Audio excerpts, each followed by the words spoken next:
Yo Matchmaker PH, Manny Pacquiao at Floyd Mayweather nagkairingan nga po. Maalala nga natin mga kamatchmaker ang kanilang pagtatagpo.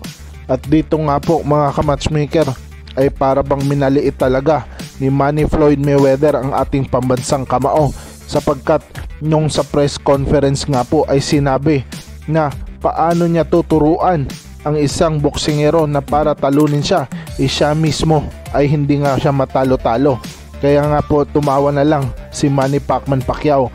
At dito nga po ay parang uminit din si Pacquiao at sinabi rin niya na ako ay isang dekalidad na boksingero, at kahit si Manny Floyd Mayweather ay ayaw talaga magpatalo din, na sinabi rin niya na walang blueprint para matalo ako.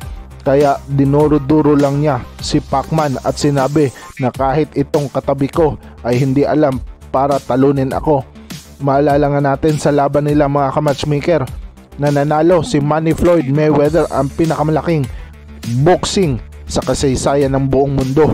Dito nga po ay natalo si pambansang kamao dahil sa shoulder injury. At ang pangyayakap na rin ni Manny Floyd Mayweather, mautak talaga itong si Manny Team.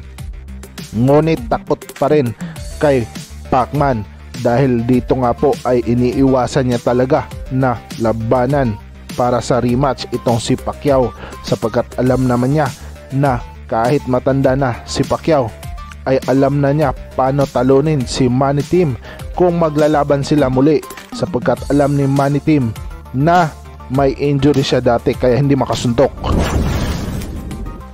Samantala, MP Promotion President Sean Gibbons bumanat nga po sa mga bumabatikos dito kay Marlon The Nightmare Tapales, sapagkat sinabi nga niya na bibigyan ng magandang laban si Naoya The Monster Inoue at hindi ito pipitsugin lamang, sapagkat marami ngang naniniwala na kakainin lamang itong si Marlon Tapales ni Naoya The Monster Inoue.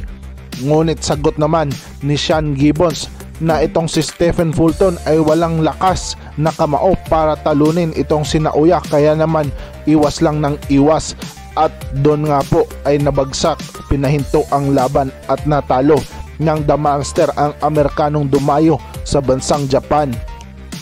Ngunit maalala natin na nanalo nga po itong si Marlon Tapales kay Akhmadaliev na reigning champ ng matagal sa super bantamweight.